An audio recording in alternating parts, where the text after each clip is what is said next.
Joining us right now for more on the markets, we want to bring in Mohamed El-Erian. He is Chief Economic Advisor at Allianz and President of Queen's College at Cambridge University. Mohamed, what do you think of that scenario that Sri laid out?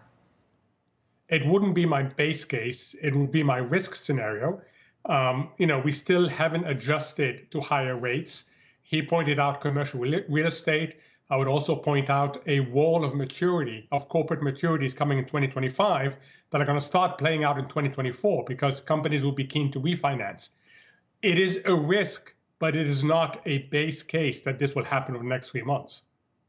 I think he also overlaid with that just the geopolitical risks around the globe right now. I think that's part of what has him thinking that this is something that we could wake up any morning and have a bigger surprise. Yeah, I think what makes people uncomfortable, Becky, is that consensus forecast coming into 2023 was quite negative. Lots of people were predicting a recession, and no one saw the geopolitical developments that we've had. So had they seen the geopolitical developments, they would have been more negative. In reality, we've done really well. They would have been more wrong, right? Yeah, they would have been more wrong. In reality, we've done really well. And I think that upside surprise has led people to be overly optimistic about next year. I'm not saying the baseline is going to be the massive financial accident he's talking about, but I do think that consensus forecast right now is too optimistic about the global economy. What concerns you the most, Mohamed? Is it demand factors from China or other places, or is there something else that really worries you? So look why November has been so great. We've had this very unique alignment of four things. Goldilocks data for the economy, lower oil prices, lower yields, and lots of money to be put to work.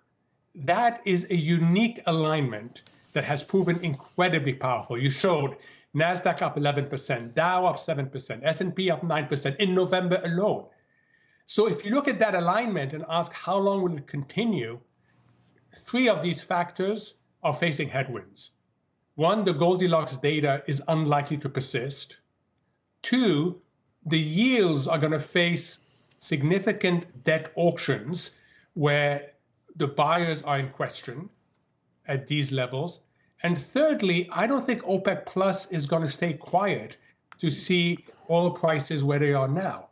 So that is why you've got to keep an eye on this. November has been absolutely exceptional, and it has really shown on the bottom line for investors. But going forward, three of the four things that have powered us have a lot more headwinds. So you think stocks have gotten too expensive?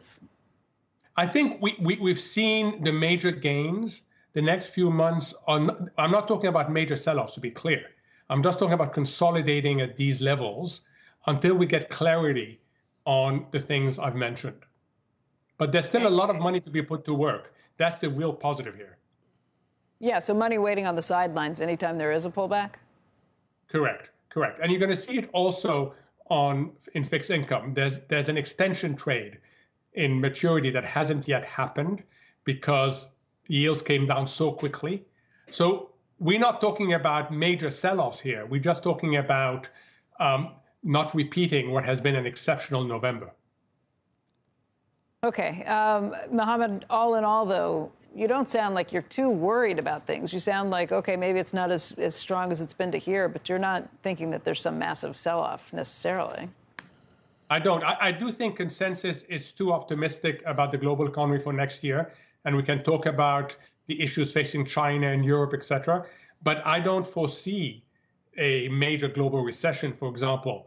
I just don't think I do think consensus has gotten carried away a bit after being so wrong for 2023 in terms of the global economy. Let's go back to OPEC very quickly. You said you think OPEC is going to act to try and shore up oil prices. Why do you think that they had this pause on the meeting that was supposed to happen last week and is now scheduled for later this week? A lot of people were saying it's because they couldn't get consensus on what to do. You think it's something else?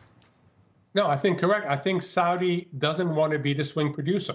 It doesn't want to be the one that always absorbs the cuts when need be.